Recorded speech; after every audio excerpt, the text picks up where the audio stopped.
దాశరాజు కుమార్తె అయిన సత్యవతికి తన తండ్రి అయిన శంతనుడితో వివాహం జరిపించాలనే ప్రయత్నంలో భాగంగా చేసిన ప్రయత్నం వల్ల, ప్రతిజ్ఞ వల్ల దేవవ్రతుడు అనే పేరు కలిగిన గంగాపుత్రుడు, గంగాశంతనుల పుత్రుడు భీష్ముడుగా స్థిరపడ్డాడు.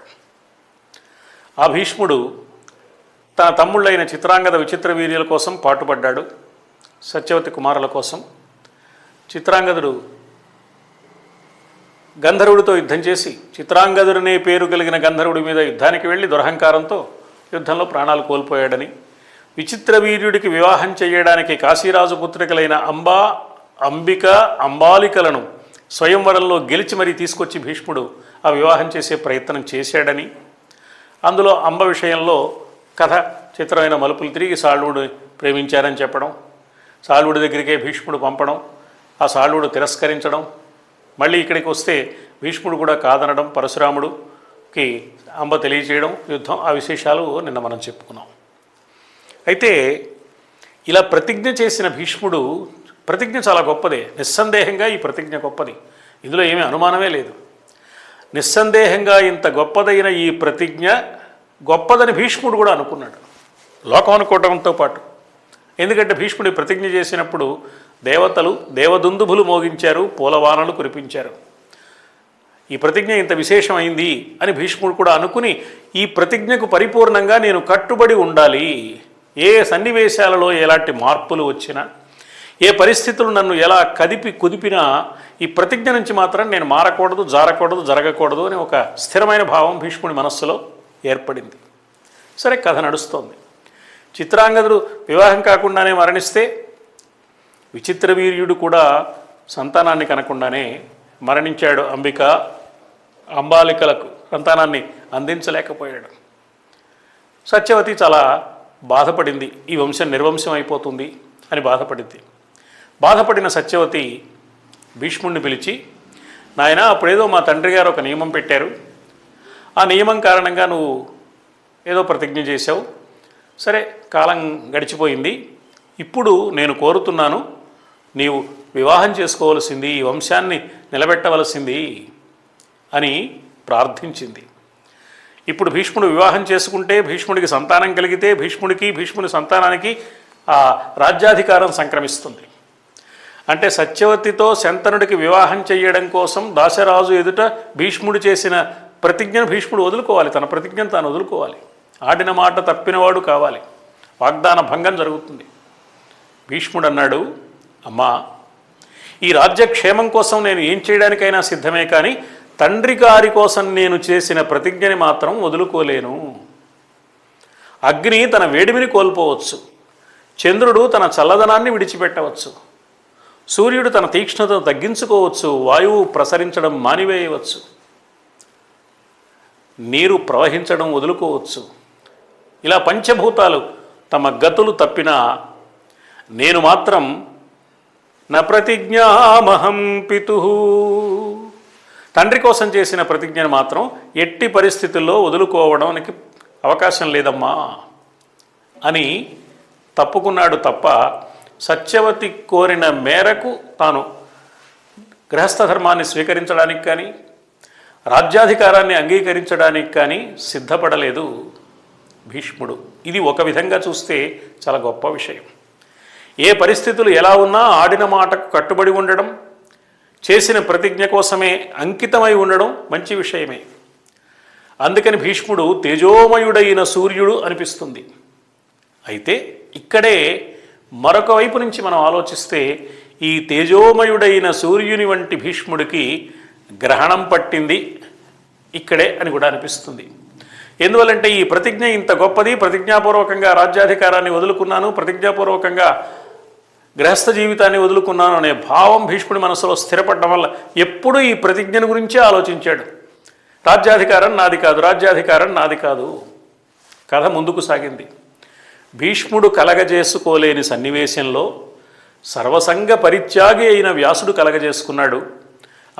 అంబాలికలకు సంతతిని ఇవ్వడానికి సిద్ధపడ్డాడు. ధృతరాష్ట్రుడు, పాండురాజు, విదురుడు సంతతిగా కలిగారు. ఈ ధృతరాష్ట్రుడికి పాండురాజుకి సంతానం కలిగారు. ధృతరాష్ట్రుడి బిడ్డలు కౌరవులుగా, పాండురాజు కుమారులు పాండవులుగా పెరిగి పెద్దవాళ్ళు అవుతున్నారు. ఈ పెరిగి పెద్దవాళ్ళు అవుతున్న కౌరవ పాండవుల మధ్య క్రమంగా బాల్యంలోనే విభేదాలు వివాదాలు చోటు చేసుకున్నాయి. ఈర్ష్య అసూయలు కౌరవుల్లో కలుగుతున్నాయి. వాళ్ళు బాల్యంలోనే పాండవులను మట్టుపెట్టడానికి అనేక రకాల ప్రయత్నాలు చేయడం ప్రారంభించారు. ధృతరాష్ట్రుడు పుట్టుగుడ్డివాడు.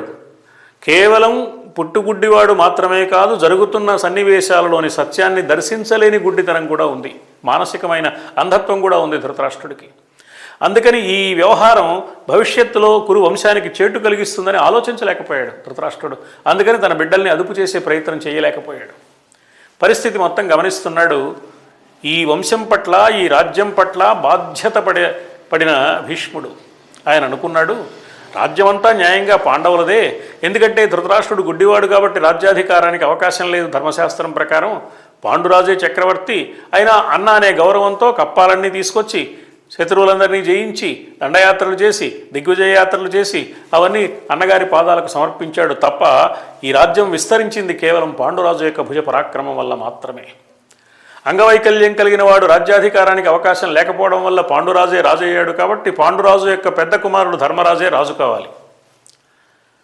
కానీ పాండురాజు కన్నా ధృతరాష్ట్రుడు పెద్దవాడు. ఆ తరంలో ధృతరాష్ట్రుడికి అవకాశం లేదు. కానీ ఈ తరంలో ధృతరాష్ట్రుడి కుమారుడినైన నాకే అధికారం అని దుర్యోధనుడు భావించాడు. ఆ భావించిన దుర్యోధనుడి భావానికి ప్రోద్బలకంగా చుట్టూ కొంతమంది చేరారు. అలా చేరిన వారిలో కర్ణుడొకడు, సరే శకుని, దుశ్శాసనుడు, సరే. ఇలా కథ నడుస్తుండగా కౌరవుల మధ్య పాండవుల మధ్య పెరుగుతున్న ఈ వైషమ్యం కురువంశానికి చేటు కలిగిస్తుందని ఆరాటపడి బాధపడి ఆ వంశానికి పెద్ద అయిన భీష్ముడు పాండవులదే ఈ రాజ్యమైనా అర్ధరాజ్యాన్ని కౌరవులకు ఇస్తే ఆ అర్ధరాజ్యంతో వాళ్ళు సంతృప్తి పడతారు. కాబట్టి ఇక కౌరవుల మధ్య పాండవుల మధ్య వైషమ్యం తొలగిపోతుంది, వాళ్ళంతా బాగుంటారు అని ఒక కుటుంబ పెద్దగా ఆలోచించాడు. పాపం ఆలోచించి వాళ్ళని కూర్చోబెట్టి నచ్చజెప్పాడు. పాండవులు మా రాజ్యంలో సగభాగం కౌరవులకు ఇవ్వడం ఏమిటి తాతయ్య అనలేదు. ఉత్తములు కాబట్టి మాకు దక్కిందే చాలు అనుకున్నారు. అప్పుడు కూడా ధృతరాష్ట్రుడు తన కుటిలమైన పన్నాగాన్ని ప్రయోగించి అన్ని వసతులు ఉన్న హస్తినాపురాన్ని కౌరవులకు కట్టబెట్టి ఏమీ లేని ఖాండవ ప్రస్థాన్ని, బీడు నేల అయిన ఖాండవ ప్రస్థాన్ని పాండవులకు ఇచ్చాడు ధృతరాష్ట్రుడు. ఈ విభాగం చేశాడు. ఈ విభాగంలో పాండవులకు నిజానికి అన్యాయమే జరిగింది. కానీ పాండవులు కిమ్మనలేదు, వాళ్ళు ఏం మాట్లాడలేదు. ఎదురుచ్చాలాభ సంతుష్టుడు ధర్మరాజు. దొరికిందే సంతోషంగా స్వీకరించే మనస్తత్వం కలిగిన వాడు ధర్మరాజు.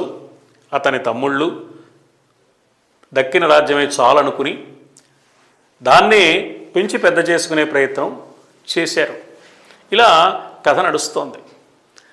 కథ నడుస్తుండగా పాండవులను లక్క ఇంట పెట్టి తగలబెట్టడం, విషాహారాలు తినిపించడం, మరి లతలతో కట్టివేయడం లాంటి కూడని పనులు కౌరవులు చేస్తున్నారని అందరితో పాటు భీష్ముడు కూడా గమనించాడు.